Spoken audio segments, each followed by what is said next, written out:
I hope you can hear me. I'm coming out to you from a cafe in Bali. Let me just check that this is actually, yep, I'm live. Hello, everybody. So, started rehearsals yesterday for my stage show, and it turned out to be a very emotional experience, which took me by surprise. And I have realised why. Two reasons. But the first one is I'm revisiting the 7 turning points of my life. And a turning point is like one of those sliding door moments. It's when we made a huge choice, a pivot in our life that changed the trajectory, the time track of our lives. And so when I was writing the show, Yantra, the stage show, which is an autobiographical account of my heroine's journey. So my journey over the rainbow to meet the 7 colourful faces of Venus, the 7 feminine archetypes that govern the chakras, which was what my first book was about. And funnily enough, I did write a play called Titania's Dream before I wrote that book, and it was the first version of this show. But I needed to journey these archetypes, it turns out, for 27 years before I was ready to bring them alive in the stage. And yeah, it occurred to me when I was 10 years old, my mum bought a VCR. Now, for those of you who are too young to know what that is, it was a video recorder. So you could go and get a VHS, big cassette of a movie, stick it into this machine and watch a movie in your own home, which was pretty awesome. And the first film she ever brought home was called The Turning Point.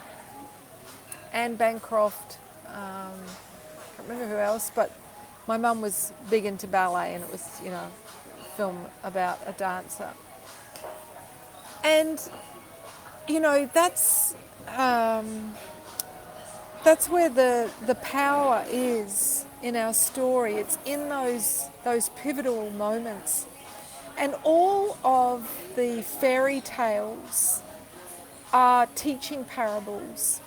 And the whole point of a fairy tale, or a medicine parable, or a folk tale, a fable, whatever you want to call it, all the one and the same, is there to teach us about the power of our choices.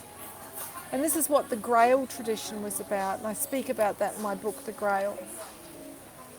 So I'm now enacting those choices, and it's given me an incredible opportunity to reflect on how far I've come. And I was quite overcome with meeting my younger selves and revisiting trauma from the past, because today I had another big emotion come up this morning, and part of it was when I turned 50. It was during the world's psychotic break, and so I didn't get a ceremony to really mark that shift into what is essentially the beginning of my crondom. And so this show feels like a rite of passage, a coming of age. And I'm, renting a theatre for my self-expression, to share what I've learnt and who I am through having been initiated into the ancient wisdom of the feminine, knowing how much it can help others, because the 7 feminine archetypes, together they map the psyche, and the word psyche means soul. So the heroine psyche in Greek mythology has to go to hell and back in order to find true love. And that's not just boy meets girl, but it's first and foremost self-love. And then it's all the different types of love. So we rescue ourselves in the heroine's journey. We're taught that the hero saves the world, and Hollywood shows us that the hero saves the world through acts of violence. But this is a distortion. First of all, the heroine is the one who saves us from ourselves, from our saboteur. And if we don't have her on board, we can't save the world. And yeah, the world needs saving right now, but first we need to save ourselves. And those of you who have followed me for a few years will know I've been banging on saying, you know, we can't save the Amazon if you can't keep your pot plants alive. So, you know, this show is a response to the mental health crisis to show that if you are suffering internalized misogyny, as I once was as a young woman growing up in a patriarchy, that your psyche will swing between anxiety and depression. That for the psyche to be well, the inner feminine has to be functioning well. And that's why we see such huge rates of anxiety, depression, suicide.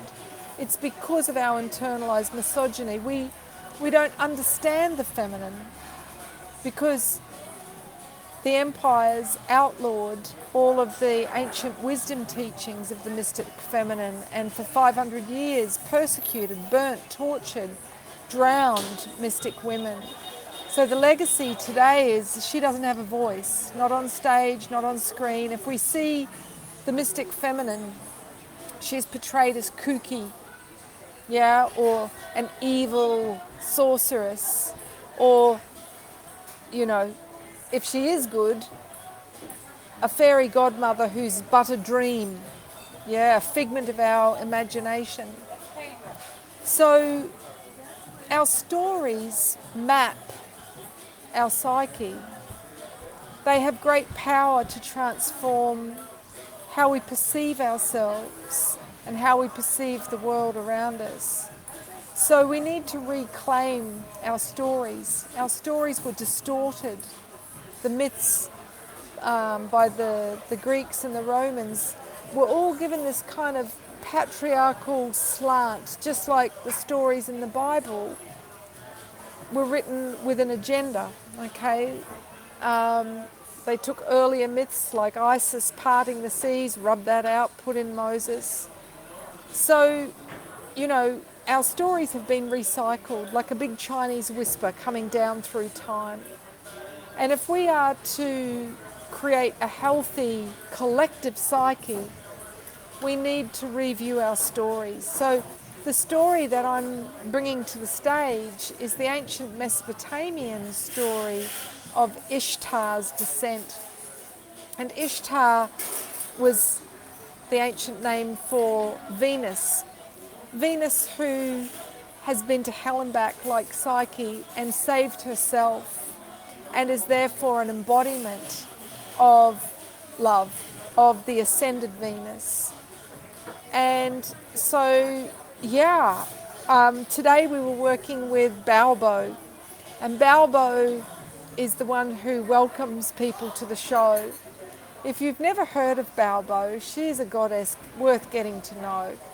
So in Greek mythology, she was the one who roused Demeter, the mother archetype, from her grief when her daughter Persephone was abducted, taken to the underworld. And no one could rouse Demeter from her grief. The only being that could was Baubo. And she did it by using her labia to tell jokes. And it was so ridiculous that Demeter could not but laugh. So today you can imagine what our rehearsal was like, and I'm being directed by Genevieve Messenger, who is a dear, dear sister of mine, dear friend. And we're doing it in Bali, which is, you know, like just filling your cup with Shakti. And we rolled around laughing. Literally, I'm rolling around on the stage with my legs open. The Moon Woman, as you've never seen her before. But I would just like to sort of tie that in by saying it's one thing to write about the archetypes, it's another thing to embody them. So when I was stuck this morning, since we're both mystics, we did an invocation, knowing the power of intention. that energy follows intention. And we invited Baubo into the space to speak through me. And she came. And once she came, we couldn't shut her up.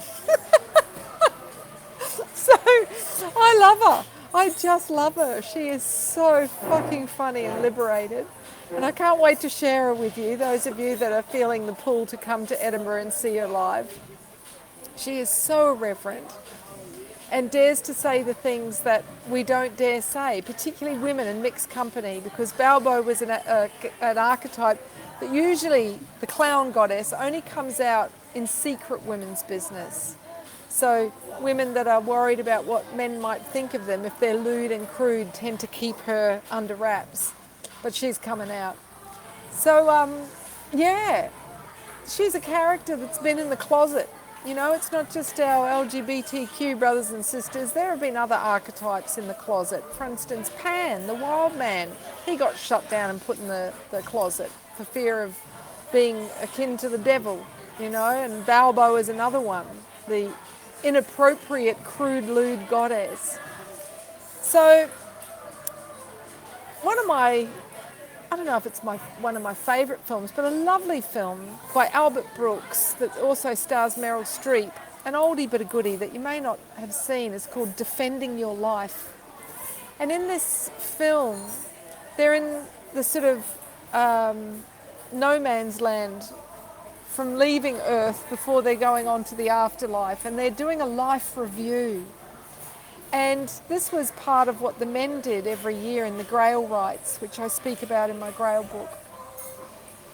But that's what this show is doing for me. It's giving me a life review. And the gift in that is seeing how far I've come, celebrating myself, celebrating the wins of my younger self. And that's one of the gifts of aging. Another gift that I received today was welcoming back the playful child. You know, as a child, I took on a burden of responsibility, as many of us did when we saw our parents suffering. And, you know, I remember organising my own birthday when I was 10. And so I've always been very good at organising things, but I've tended to take on the burden of organising to the detriment of my inner child's need to play. So that's what I've been welcoming back today, that, yeah, it's time to play. And we're here to start innocent and to return to innocence. It's inevitable that we get hurt by the slings and arrows of life, and we get shown our shadow and the shadow of others and the shadow of the world. But in midlife and into our elder years, we're here to come full circle, back to a place of innocence where we are soul dominant again, as we were up until the age of 7 before our first loss of innocence. And we find a lightness of being because we are close to the light. So that's what I hope to share with you. I hope today's words are timely for you in some way, but that's what wanted to be spoken today. And perhaps you can write your own fateful tale, your own fairy story, and just take a moment to ponder the big turning points and the archetypal energies that enabled you to steer your ship in a different direction, create a new trajectory. And perhaps you're in the middle of a turning point right now. I mean, the whole world is at a crossroads.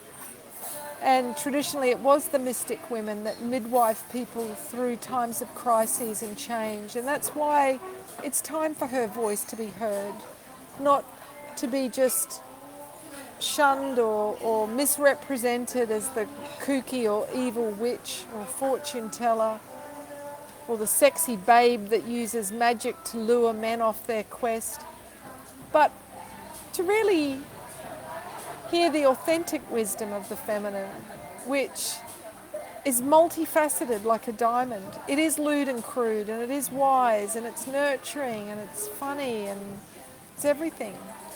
And that's in every woman, and it's in every man. Yeah, we're all masculine and feminine. So this is our universal story, to know ourselves as souls, all of those colourful selves. So if there's a part of you that hasn't had expression, yeah, part of you that's perhaps been hidden in a jack-in-the-box, I dare you, wind that box a little and let that self pop out, because I know how much that's coloured my day. And bless you wherever you are on the planet. Have a great weekend, and thanks so much for tuning in. Ciao for now.